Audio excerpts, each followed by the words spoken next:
They ran tests and blood work and CT scans and MRIs, and then they came to the conclusion that they didn't know what was going on. And I was wheeled out of there. Like, I literally had to sign myself out, and I thought I was dying. I absolutely thought I was dying. I was paralyzed from the neck down. I drove myself there, and then I couldn't barely put an X on a piece of paper. Why did this have to happen to me? Like, why this opportunity since I was like 9 years old, my dream? And then all of a sudden, I find myself in this situation. And that's what I was facing. Just uncertainty. Welcome to Second Verse, the podcast that explores the often unexpected journeys of indie artists finding their way back to music and to themselves. I'm your host, Becky Boyland, singer-songwriter, StoryBrand certified brand messaging expert, and web developer. If you've been following this show, you know that my own music journey came with plenty of twists and challenges, including a vocal cord injury that threatened to shut the door on my voice for good. But like so many of my guests, I've learned that sometimes what looks like the end is just the start of a second verse. And today's guest brings that idea to life in the most remarkable way. Adassa is a bilingual Afro-Latina voice actress, singer, and songwriter whose music career and 4-octave vocal chops spans arena performances, numerous features and collaborations with artists like Pitbull, Flo Rida, Snoop Dogg, Daddy Yankee, Sierra, Missy Elliott, and Luis Fonsi, and ultimately, the breakout role of Dolores Madrigal in Disney's Encanto. But behind the spotlight is a story of incredible resilience, a moment when it all could have ended, a sudden health crisis, total paralysis, and uncertainty that turned into something miraculous. Adassa didn't just return to music. She returned with deeper purpose, greater joy, and a powerful message for every creative trying to find their way. We talk about community, consistency, humility, metadata, yes, really, and what it means to create with your whole heart, even when life doesn't go according to plan. And I have to shout out the practical tips that Adassa gives for those of us with busy schedules. So basically everyone. In so many ways, this is an interview you can't miss as an artist, a creative, anyone who has faced incredible uncertainty, and those who love a great comeback story. Let's dive in to Adassa's second verse. Welcome, Adassa. Thank you so much for being on the podcast. I'm so excited to have you today. Thank you, Becky. I'm glad to be with you too. I know that you've got many years that you've had in the music industry, but your music story is just so interesting and so many phases, I think, to your story. So let's start, though, like I start with most of my guests. When did you first fall in love with music? Oh man, I started singing with my mom when I was a little girl at church. So I started singing when I was about 4 or 5 years old. And then around 9 is when I started learning how to harmonize. And I had my first solo, which the song was His Eye is on the Sparrow. It's a hymn.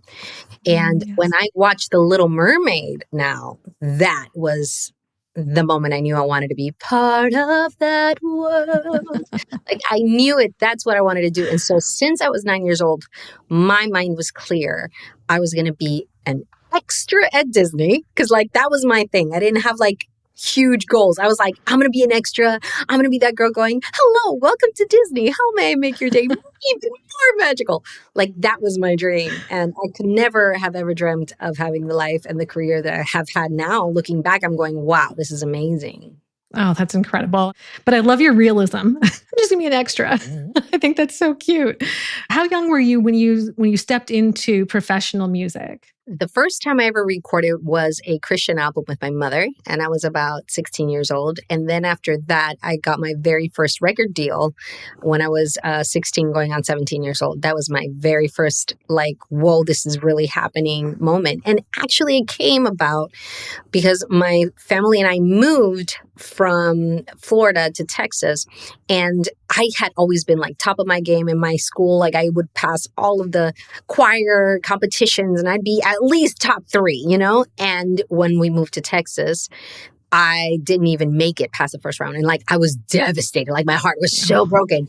And what I didn't understand is that my life was leading me into the best parts that I could ever imagine through something that I considered a tragedy. So sometimes our adversities are actually leading us to where we're supposed to be. It just feels so wrong because you had this picture in your mind of how your life is going to go.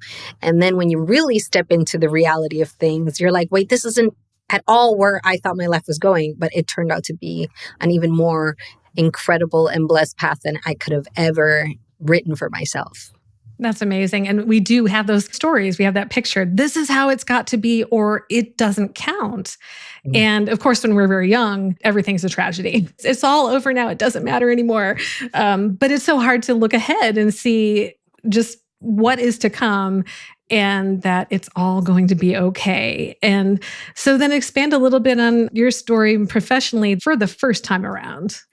Oh, well, so I got signed to that record deal, and it was with a group of girls. And at that moment, I had just stepped into like really understanding my own thoughts and wanting to write my own stories. But I wrote poetry. I didn't understand that that's pretty much like a song without a melody, you know? And that's when I met Gabriel during that experience of being in that group. And then I decided, you know what, I want to write my own songs. And so I left that group, even though that was my very first record deal, before they even made their release. And then I went to the stages of Mexico, and just that is where I really got my chops, like really knowing how to perform, how to get a crowd going. Like, it's you and the crowd, and you got 2 hours to just entertain them and make sure they're jumping, they're screaming, they're singing, whatever it is, but they stay there and enjoy a good show.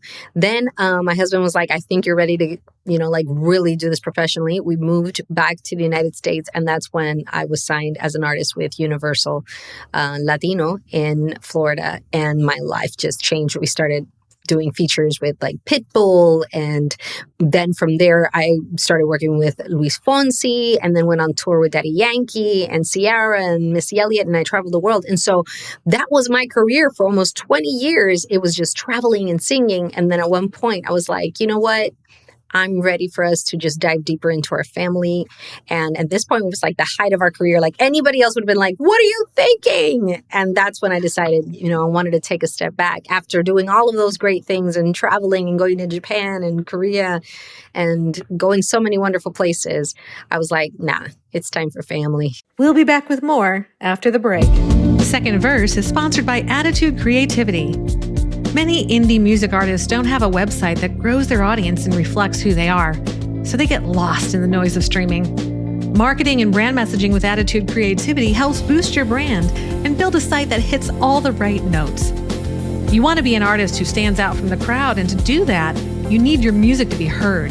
If your website doesn't reflect who you are or make an impact, you feel like a singer who's been handed a pair of drumsticks instead of a mic. You deserve a website and brand messaging you can be proud of, and that doesn't take time away from your music. As an artist like you, I understand how overwhelming websites and marketing can be. And that's why, putting on my other creative hat, I put my decades of marketing and development experience to work for you. You'll no longer have to apologize for your website. You'll look and feel like a professional with a custom story branded website you can be proud of. And right now, you can get a head start with my free downloadable EPK blueprint and start building your electronic press kit to promote your music. Head to attitudecreativity.com/blueprint to get your copy. That's Attitude, ATTITUDE, creativity.com/blueprint. And so a lot of people might be thinking, Becky, what are you doing? She's the reverse of what this podcast is about, but she's not. So if you know a little bit about Adassa's story, and if you don't, then you're going to have a wonderful surprise. So you took this time, you said, it's a good time to retire, build your wonderful family. And of course, Gabriel, your husband, is an amazing producer. So during that time, actually, you've provided so much tremendous support because you are a ninja at metadata, which is so important for anyone who is interested in sync music, because without excellent metadata, your music does not get found. And so that's a very pivotal, critical, and maybe not as fancy part of the industry. It's the funnel part. You have all these incredible musicians coming together, writers, singers, and then everything stops at metadata. Like if you don't have the metadata ready to go, no label can put your stuff out there. And so while I took a step back, I just went to the paperwork side of his label. So my husband had so much success with library music. And then when my career took off, he kind of took a step back from that so he can manage my career. And then when I took a step back to be mom and just be a housewife, then I did his paperwork for his label and his label took off. And so it was really nice to be able to watch him in action and see our catalog grow and then finally be in a place in music where I didn't have to be on the road to make money. Like money was just coming because royalties were there. That's the greatest part of film and TV music, especially music libraries. It's that you put the music out there and if it's good quality music, it's going to get picked up. So I would do the paperwork and I'd be completely on that. But during that time, we would always do music and just release it, even if it was just for us. Like it was like my excuse to get back into shape after every single baby. I was like, okay, I need to lose the baby weight. Let's do a single. And we would throw it out there. And one of those times, we made a single called Porque Ella y No Yo, which I was like exploring like this little dark and like sultry side of my rap style. Háblame claro, dime por qué acabó. Lo de nosotros fue más de una noche de simple pasión. So it had like a little bit of speed and I had like intimacy. And we just put it out there. And then I remember during that week, I had just upgraded my phone. And then when I put in all my passwords, one of those emails was the YouTube channel. You have your like Google and I'm like, I had to reset the password because I got to remember the password. And then hundreds of emails popped up. And at the top of that, that was the pivotal moment. Me thinking I was retired. That was it. Film and TV music, we're good. That's where we got this email saying we'd like to get a hold of Adassa for an opportunity. And little did I know that would open the doors to Encanto and to Disney asking me to be a part of that incredible film. So I was just so excited after that. And I love that you did it for fun. And there's such a tremendous message in that too, because not every song has to have its own final destination. And some of those songs that we create may never see the light of day outside of our own studios, but they may be a gateway to something else, whether it's literally because they've been heard or because of the skills and the opportunities and the relationships and all of those things that can come into play. And so I've always loved that about your story, that you guys did that for fun. Oh, yeah, absolutely. Like that video probably had just a few thousand views. It wasn't like, oh my goodness, like millions of views like any of my other videos. It was just us having a good time. And that's the thing. And I will recommend that to anybody who's working on their music. And you may think, but I got 50 views, I got 100 views, I got 1,000 views. It's not really making any difference. It's not about how many, it's about the who. What do I mean with that? The who is watching, the who that is looking at your stuff or listening to it and goes, this is what I'm looking for, and then goes out of their way to get a hold of you. So make sure that your social media has your handles, has a way for you to be able to be gotten a hold of, because you never know who's listening. In my case, it was Jamie Sparrow Roberts and Grace Kim, which was her assistant, that had taken a listen along with Lin-Manuel Miranda to the things that we had been releasing. And yes, I had this career in music, but mind you, I took a step back for a few years. So it wasn't like I was top of the charts anymore, like I used to be when I was out touring and working with artists every single weekend. And so that's the power of social media, and that's the power of good work. Don't ever think that any song that you make, that you followed the math, that you did everything right, is completely dead. You could put a song in a music library or a collection, and later on, it could be a year or it could be 2 years from now or even 6 months from now, all of a sudden, boom, it gets picked up, and now you have this ad or it's on this show or it's on this movie. So that's the thing about music. As long as it's done well and you put your passion into it and not too much expectations, you just put it out there and let it go into the universe, you will see the fruits of your labor coming back to you better and growing in a way you never would have expected it. Exactly. And it's so easy to get so attached to every little thing that we do when we don't have much. And so when we make a lot and keep it going, then we can still enjoy and obviously put that same level of quality and care and passion into it, but then just let that thing go out there and fly and do its thing. And I know for myself, when I listen back sometimes to songs or I'm sharing them with a music supervisor, as I'm listening with them, I almost am like, oh, yeah, I remember this one now. This is pretty good. And you almost forget because you have, you have all this other stuff. And so it isn't quite as precious in a sense of you're not just so dedicated and devoted to that as if you were never going to make another thing. So the more that you make, the lighter you can hold to it so that you can have those wonderful opportunities. So then obviously moving into Encanto, everything was just wonderful and amazing directly after they reached out to you, right? Oh my goodness. Well, I was ecstatic, but I was like, they can really have anybody that they want, And so I kept focusing on our production music masterclass where my husband, helps other producers be able to get into the film and TV industry and be able to place music. And so I kept focusing on what I needed to do and not get a hold of it, like have so much hold over this opportunity. And at first we did the demo. They had given us only 24 hours to turn it around. And there was like, in case of emergencies, only dial this number.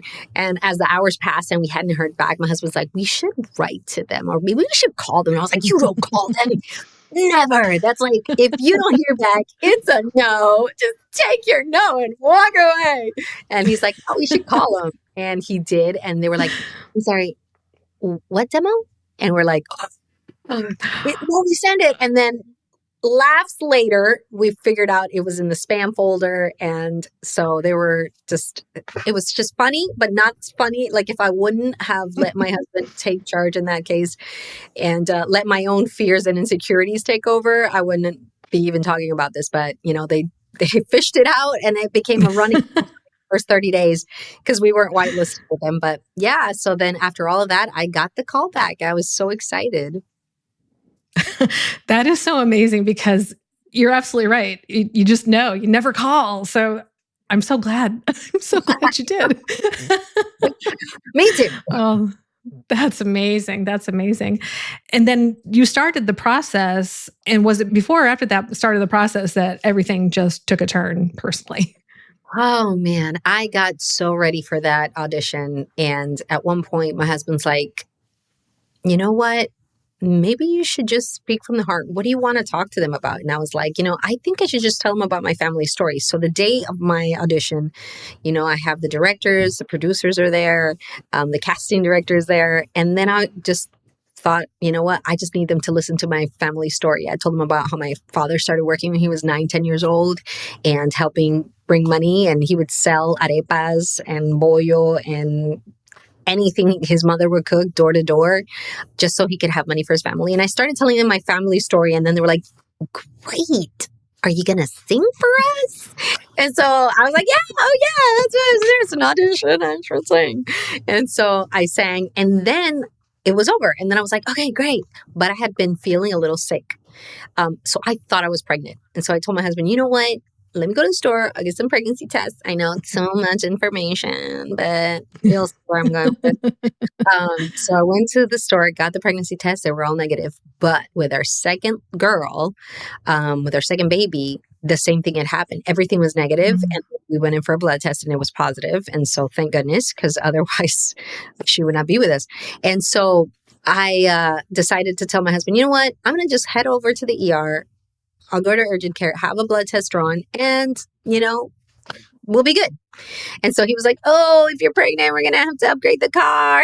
We're going to have that Amazon truck on a minivan. Because, at this point, we have 7 kids. It's a lot of kids.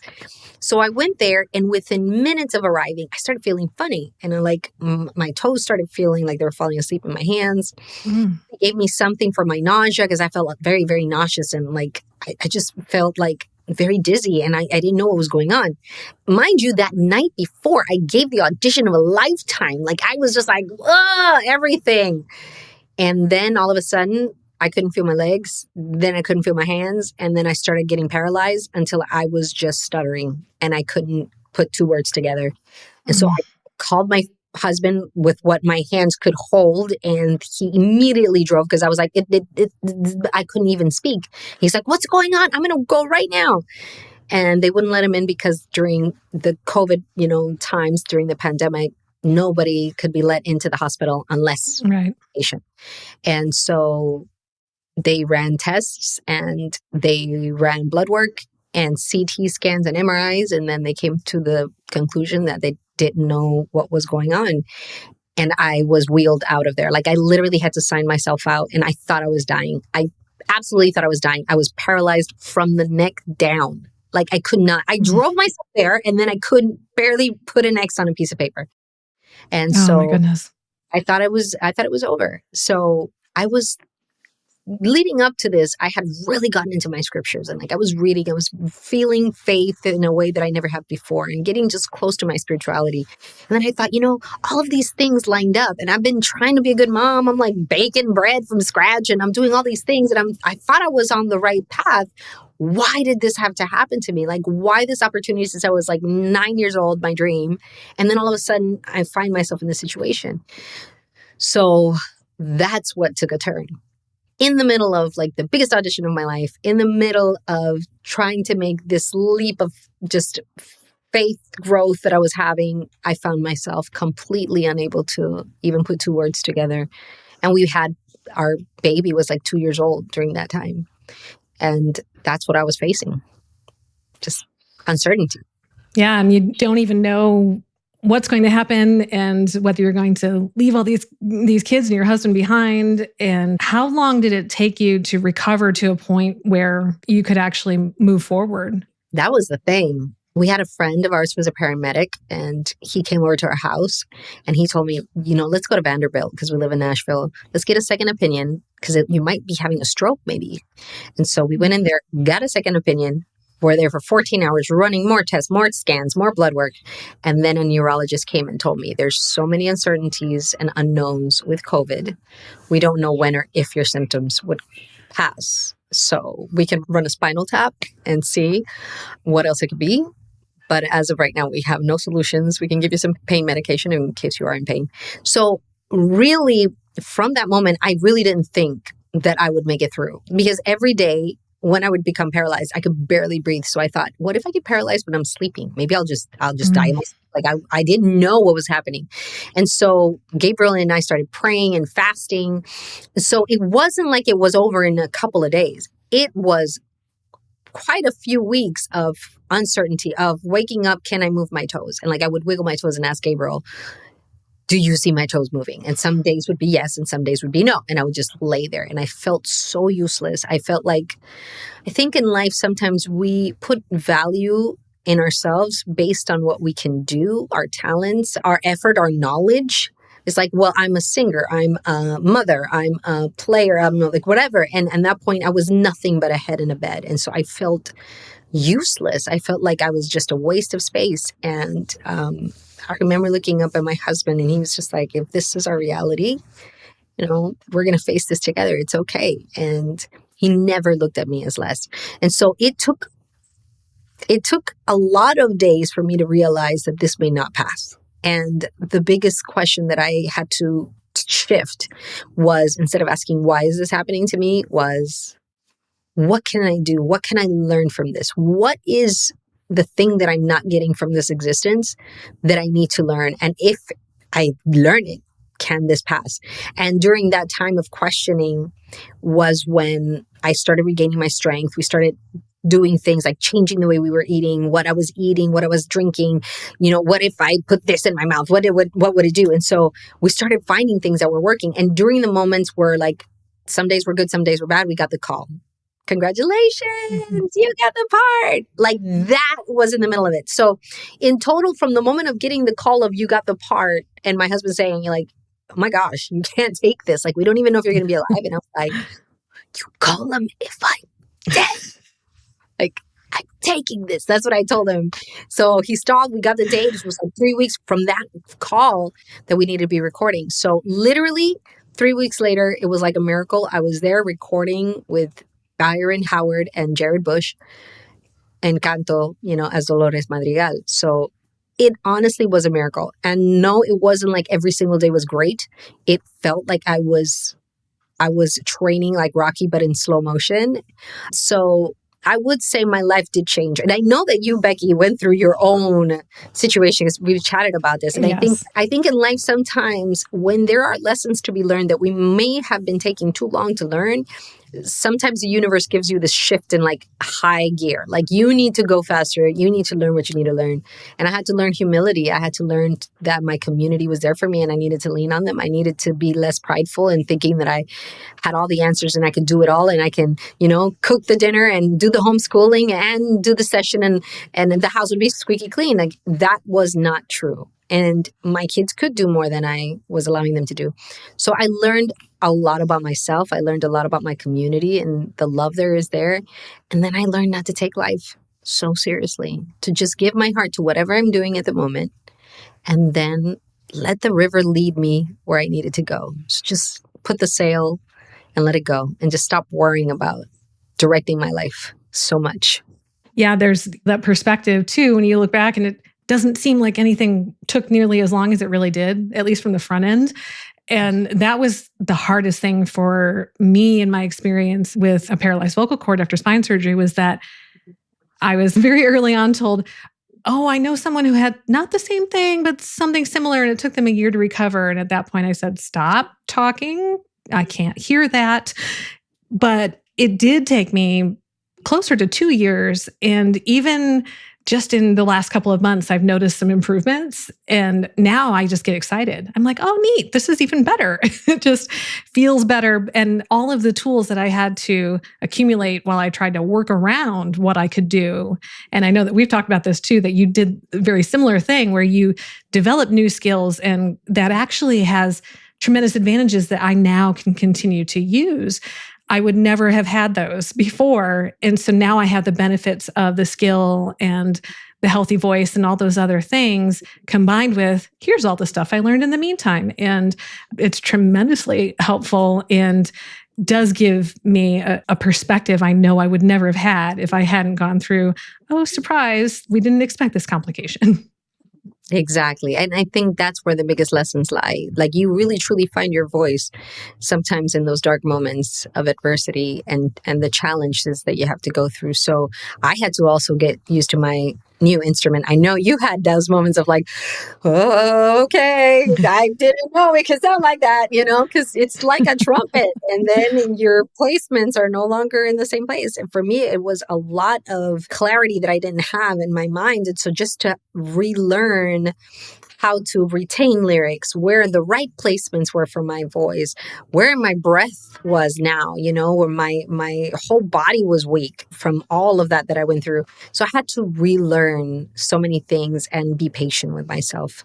It took a while to be at 100%, but I'm so grateful that I had the opportunity to be a part of the film. I gave it everything I had every single time I would go in that booth because I wasn't going to let this opportunity go by. And if this is the best that I could do that day, then that's what I would give. I think sometimes we have such a hold into the mindset that we had of our best moment. It's like we see that best moment person and then we want to achieve that every single time.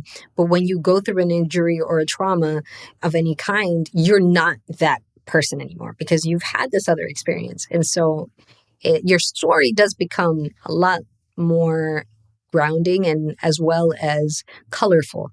And so when you learn to paint with the colors that you now have and not just with the few that you had before, then you understand, oh, I'm painting a bigger picture. It's not that I don't have red. It's just now I have red and purple and green and blue and I'm going to learn how to use all these other colors. I used to just work with red, but now it's not like that. Now I give equal opportunity to these other things. Exactly. Oh, I love that. And I think it's very clear, obviously, from the way that you even share your own story, that you truly are a mentor alongside of Gabriel and the impact that you have on this community that you have built around not only production music, but also giving space for the musicians and artists in your community to pursue whatever flavor, whatever color palette of music that they're working on. And it's just so very obvious by the way that you speak that you are actually imparting so much wisdom and experience and doing that with a tremendous amount of compassion and care. So talk a little bit about your community. Oh, our community is amazing. I just want to, we always give thanks to Chris Bradley from Produce Like a Boss, because she opened our eyes to just another way of having friends, especially during that time in the pandemic that she was like, you guys, you should share what you know. And Gabriel has been such a great teacher and a pivotal person in so many lives, being able to get their music out in film and television. And so that's when we started Production Music Masterclass. And then he got his own label, Sky Urbano. And so through that, and then being a part of Audio Active and being able to search for musicians and music, we got to do all of that. And then we meet these incredible musicians who are just like us, just like free spirits looking to just ignite the world with their creativity, with the sound of their hearts. And it's so nice because we got to just collaborate and talk and just be a part of something greater than what we had been in our small community before. So now it expanded to, 200 plus people that we can just share and speak to. And Gabriel he just flourishes in that because he is he always wants to share what he knows, because it wasn't easy for him getting into this industry. And so Right. he always wants to pay it forward and make sure to open doors as quickly as possible and to teach people the easiest way to get to the objective, which is, do you really want to have a placement? Or do you really want to have a placement and then have a catalog and then have like multiple sources of income out there ready for you, so you don't have to have your 9 to 5, or you can complement your income? And it's because of the fact that he had to knock doors and walls and windows for so long. And then he had those amazing people during his life that helped him get there. So he just wants to pay it forward. And we just are so, so happy to be a part of a community of people who feel like there's a safe space here. We can share what we're going through, our trials, our ups, our downs, you know what? I didn't do anything today. And I'm going to just say that out loud. And I need y'all to support me on this. Or someone who's like, I just placed my 4th song. It's like, woo, this is great. So community is so important. Not just the tangible community around you on your day-to-day, hello, how you doing? Can I borrow a cup of sugar? But also the one that is out there in the whole entire world. And they can be in England and you can connect, or they can be in, New York and you can connect with them and then make something beautiful together by combining talents and visions together. So I think community is very, very important because it helps you keep you focused when you're just falling off the rails, or even open your eyes to, I didn't think I could do this in a different way, but this looks like a really cool way of doing things. I never thought about it that way. Awesome. Thank you for sharing. Like, we're always blown away with our tribe, our community, just the knowledge and just the work. Sometimes we hear the collections and we're like, oh my gosh, that was amazing. Like, wow, he took it there or she took it there. And it's like incredible. And the growth. Oh my gosh, the growth is amazing from like year 1 to now we're in 4, year 5s. And just to see where someone started and where they are now and see their catalog grow and see the placements, it's just so fulfilling for us. Oh, it's amazing. And it's something that independent musicians really can't take for granted, that having mentorship and community are 2 of the most important pillars, because of the fact that now you can make music anywhere. We don't have to move to centralized cities, but at the same time, you're not guaranteed to find that community around you. And you're certainly not going to find the quality of community around you just by the law of averages. And so no matter where you live, all of those people that you need and that are just, custom made for you that you may not even know about can be found by being able to connect with people online. And that has just been beyond my wildest dreams of how important that has been for me, to be able to connect with people all over the world. And it's just amazing. And obviously that's how we're doing what we're doing right at this very moment. So that's just so powerful. And the fruit is so obvious. Oh, yeah, absolutely. I think that when Gabriel came up with the idea of the ecosystem, education, community, and opportunity, to be able to offer all 3 for those who just want to learn, and that's what they're there for, and that's what they're ready for, great. But if you're also ready and open to have a community fulfill such a spot in your heart and keep pushing you and keep also bringing ideas to your plate. And then when you're ready, there's the opportunity to also get placements, or at least know, hey, I'm talking to somebody who lives and breathes this thing. Like, I can get accurate direction, even if he's not the one to necessarily place it. If you want to take it to somewhere else, it's there. So I think that definitely having a community of like-minded individuals makes you feel less lost, more seen, and ready to take on whatever it is that you want to take on as your next project. And I like how you said the free spirits, because I think I've come to realize I always knew that I've kind of looked at things a little bit differently and had interests that a lot of people around me didn't have. And while they could appreciate and respect that, they didn't really get the way that I thought. So that's so important sometimes to just be able to go through a conversation and know that the other person completely gets it. That's why musicians really do need to flock together and be free spirits in the same space of some sort. Exactly. Absolutely. Couldn't have said it better. You're touring, you're back to doing that, but you have this very, very wonderful way of making sure that you have a good balance so that you are taking these opportunities, but also have reserved certain days and spaces for your family, for your tribe, and are very careful to protect that, which is so wise. And so share a little bit about that and about some of the performances and travels that you've had recently. It is very, very important to me to be able to leave space for everything that I find of importance and value. So to me, I work more on like good, better, and best. And I try to live in that best place. So I try not to travel more than twice a month unless Disney calls. And then I'm like, ooh, we got to make a little exception there. But they're very, very understanding. So then like right now, this last week, I was in Texas. And then I'm back here. I also went to Peru this month. So those were my two. Like I went to Peru and then I went to Texas.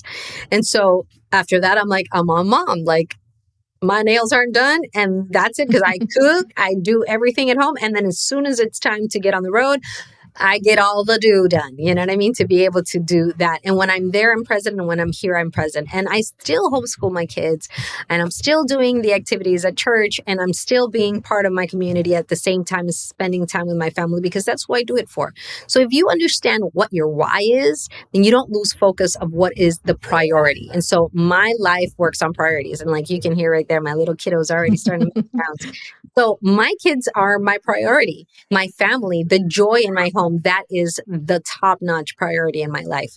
And so being able to do something that fulfills me and my dreams of music and sharing, it could be my faith or it could be my ideas or it could just be my fun with the world. That's also important to me because sometimes you can become so much into one thing that you lose track of who you are. And resentment, that's an ugly thing.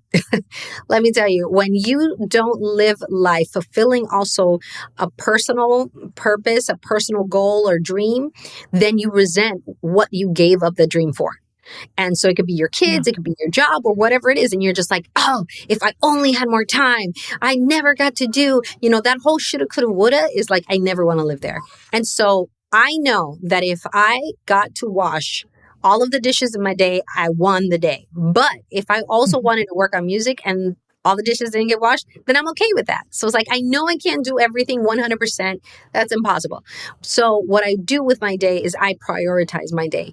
And when I get up, I'm like, I pray, I read my scriptures, and then I go, all right, what is it that I want to achieve today? And I write my list. And then I'll see at the end of the day, what did I get through? How many things did I get to accomplish? But I always set my first three. And I know I'm like, I have to make sure I get these first three. And if I get these first three, I won the day. If I get anywhere past that, that's okay too. I'm like, I'll take it. But if I just get these three, that's it. And so I spend time with my husband. I love our tribe. I have, the metadatas that I do during my day.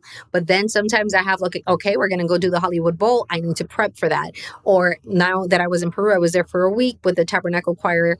And we did a venue. It was 30,000 people in a stadium. So I needed to be prepared for that and doing the press rounds and all that. And then I also call home and I make sure the kids are doing good. And then they're going to their church activities or, spending time with friends.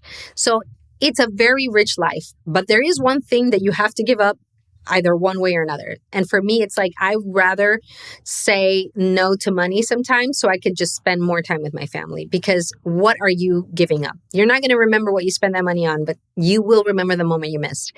So I try to live life with purpose, making sure that my best things are selected first, and then living it knowing that I lived experiences with my family that I truly want. And so like right now, I'm going to be going to another tour with the Tabernacle Choir. I'm writing a book that's going to be coming out in 2026.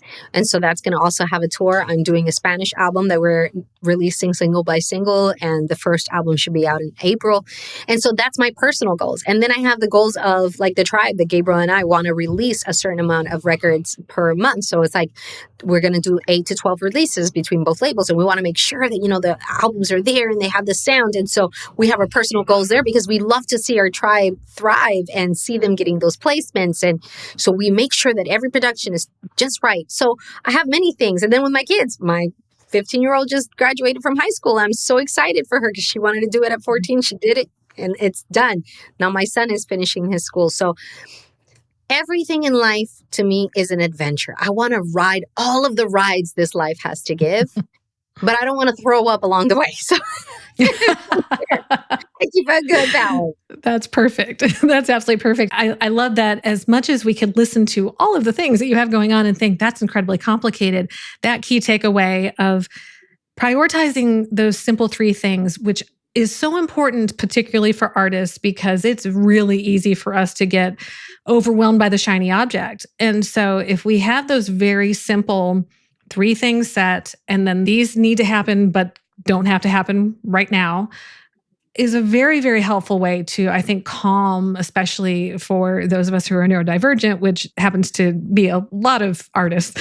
So I think a lot of us will find that that is the case, but that is so affirming because you do have so many things going on and you still make that happen because of keeping that practice and, of course, keeping your faith and keeping that very grounded.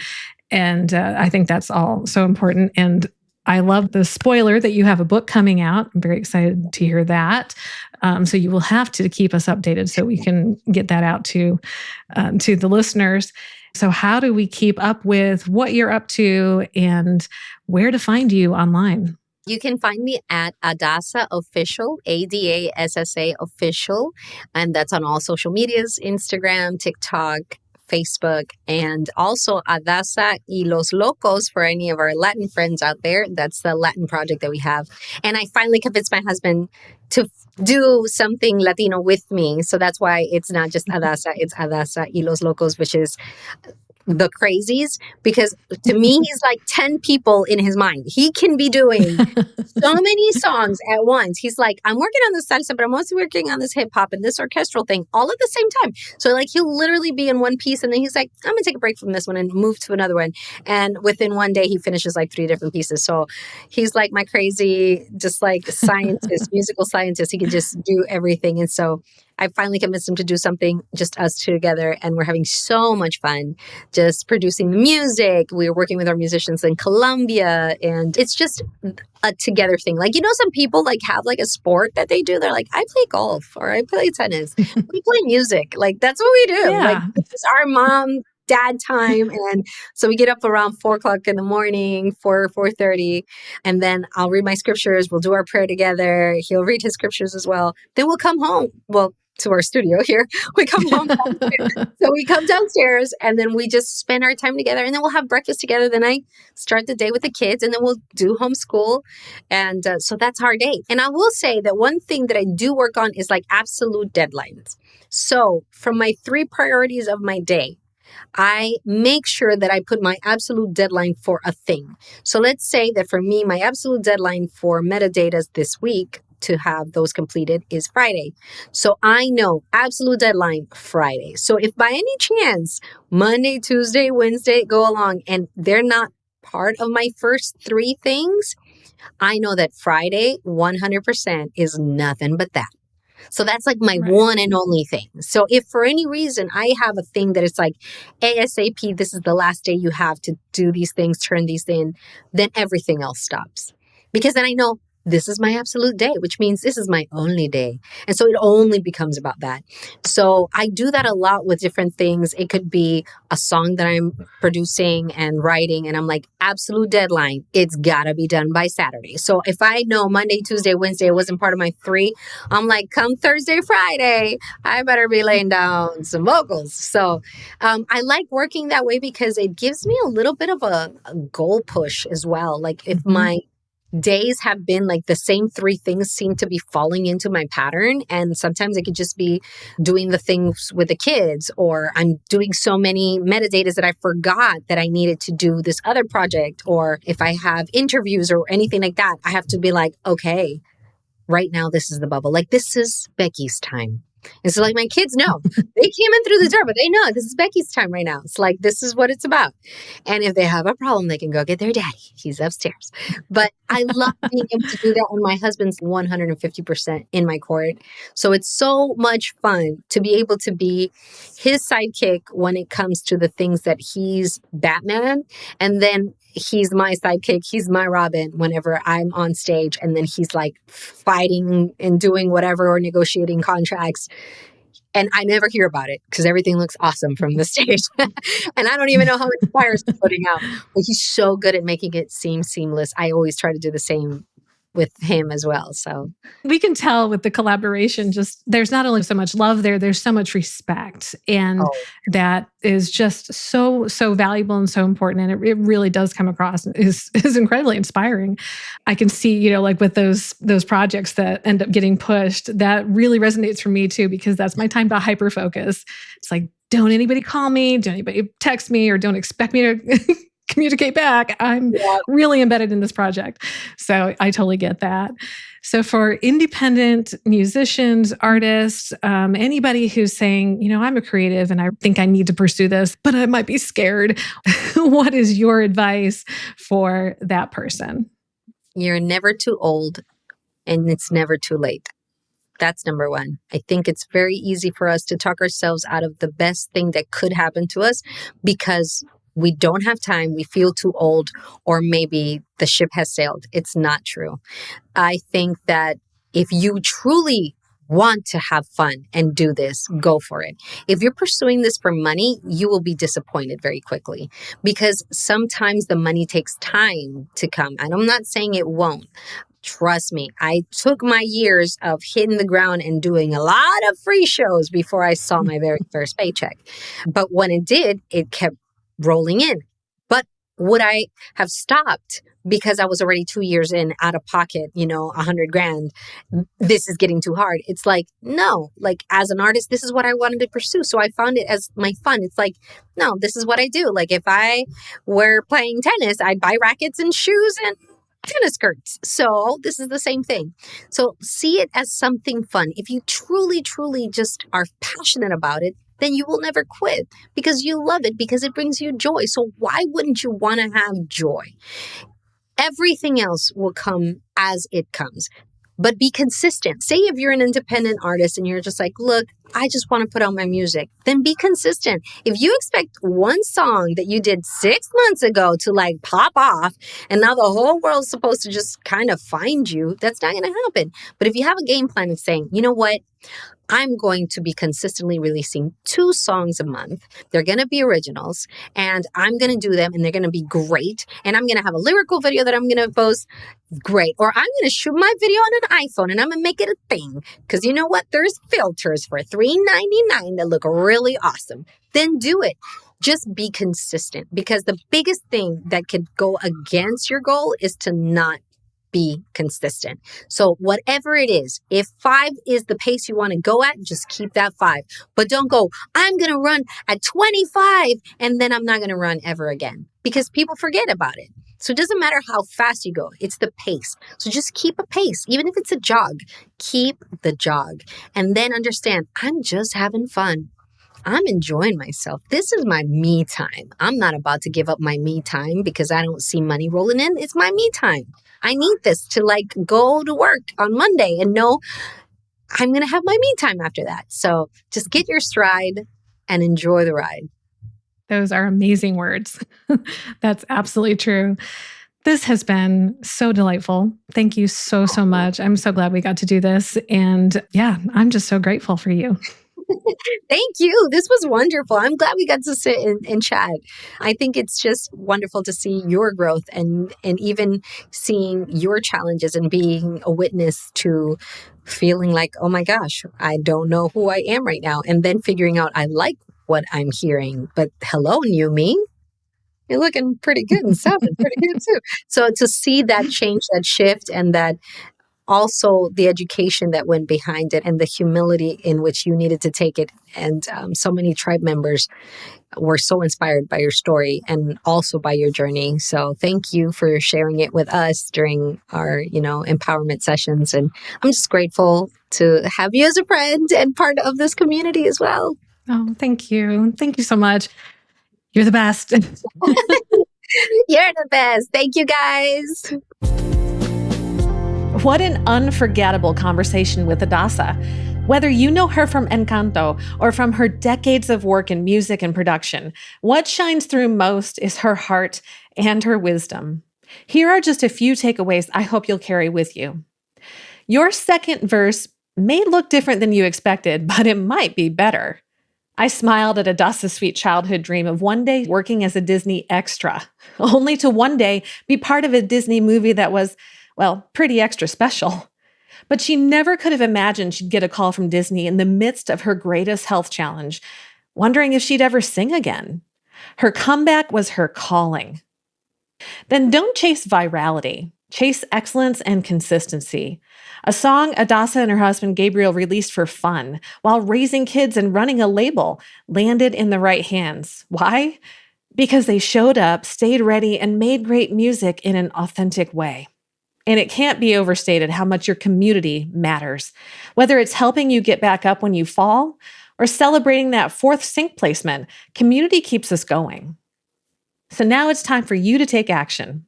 In StoryBrand, the guide shows empathy and authority, and Adassa embodies both. Here's your challenge this week. Think about how you are showing up. Are you chasing numbers or showing your heart? Are you clear about your why in your messaging? Are you giving people a way to connect with you? Make sure your content, not just your music, reflects your heart, your value, and your contact info. Because as Adassa said, it's not about how many, it's about the who. And if you need help dialing in your message and online presence, that's exactly what I do through Attitude Creativity. If this episode moved and inspired you, please take a moment to subscribe, leave a review, and share Second Verse with a friend.